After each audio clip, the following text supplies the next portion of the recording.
very good morning to all of you, class 9. This is Mala Tiwari, your social science teacher from GGIC Khalilabad. बच्चों, हम पढ़ रहे हैं geography का chapter 2, जिसका शीर्षक है भारत के भौतिक स्वरूप, जिसके बारे में हमने अपनी पिछली क्लास में भी डिस्कस किया था.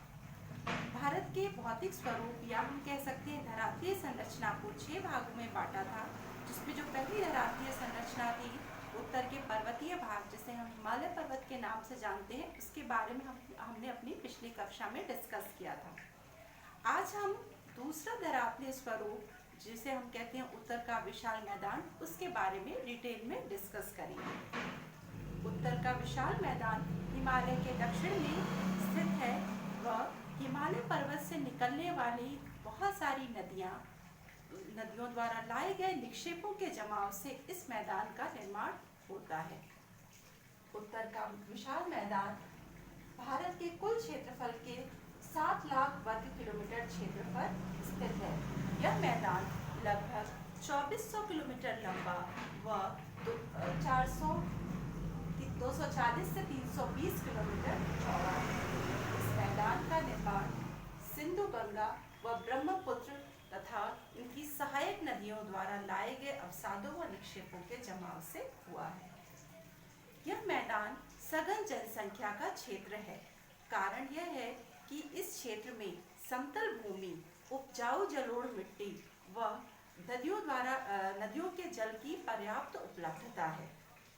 अनुकूल जलवायु व कृषि की दृष्टि से यह भारत का अत्यधिक उत्पादक क्षेत्र माना जाता है.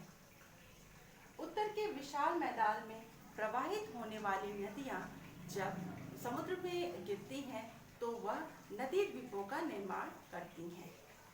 इसमें एक बहुत ही उल्लेखनीय नदी द्वीप जो कि ब्रह्मपुत्र नदी के बीच में स्थित माजुली द्वीप है, वह एक विश्व में सबसे बड़ा नदी द्वीप के नाम से जाना जाता है. उत्तर के विशाल मैदान को मोटे तौर पर 3 उपवर्गों में विभाजित किया जाता है. सबसे पहला है पंजाब का मैदान. पंजाब के मैदान का निर्माण सिंधु व उसकी सहायक नदियों झेलम, चिनाब, रावी, व्यास व सतलज के द्वारा लाए गए निक्षेपों के जमाव से होता है. इस मैदान का जो दूसरा उपविभाग है वह है गंगा का मैदान. इसका विस्तार सबसे अधिक है. यह मैदान भारत के हरियाणा, दिल्ली, उत्तर प्रदेश, बिहार, झारखंड के कुछ भाग व पश्चिम बंगाल में विस्तृत है. यह मैदान घग्गर व तिस्ता नदियों के बीच स्थित है. इसके बाद तीसरा आता है ब्रह्मपुत्र का मैदान. ब्रह्मपुत्र नदी का प्रवाह क्षेत्र मुख्य रूप से असम राज्य होने के, अरुणाचल व असम राज्य में होने के कारण यह जो मैदान है वो मुख्य रूप से असम में विस्तृत है. भौगोलिक आकृतियों व निक्षेपों में भिन्नता के आधार पर पुनः हम गंगा के मैदान को 4 उपविभागों में बांटते हैं. सबसे पहला इसमें है भाबर का मैदान. नदियां पर्वतों से नीचे उतरते समय शिवालिक के ढाल पर 8 से 16 किलोमीटर चौड़ी पट्टी में गिट्टियों का निक्षेप करती हैं. वह इन गिट्टियों के निक्षेप को भाबर के नाम से जाना जाता है, अर्थात मोटे व कंकड़ीय मिट्टी को हम भाबर कहते हैं.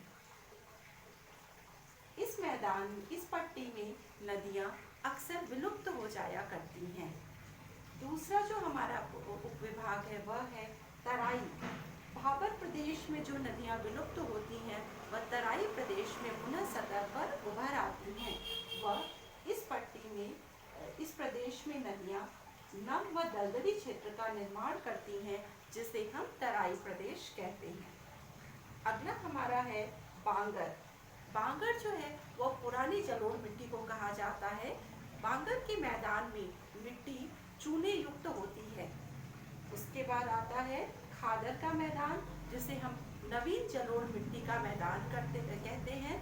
प्रतिवर्ष नदियों द्वारा वर्षा ऋतु में लाई गई नवीन महीन काम मिट्टी के जमाव से नवीन जलोढ़ मैदान अर्थात खादर के मैदान का निर्माण होता है. तो ये था हमारा उत्तर का विशाल मैदान, जो कि भौगोलिक दृष्टि से, आर्थिक दृष्टि से व जनसंख्या के बसाव की दृष्टि से भारत के लिए अत्यंत महत्वपूर्ण धरातलीय स्वरूप है।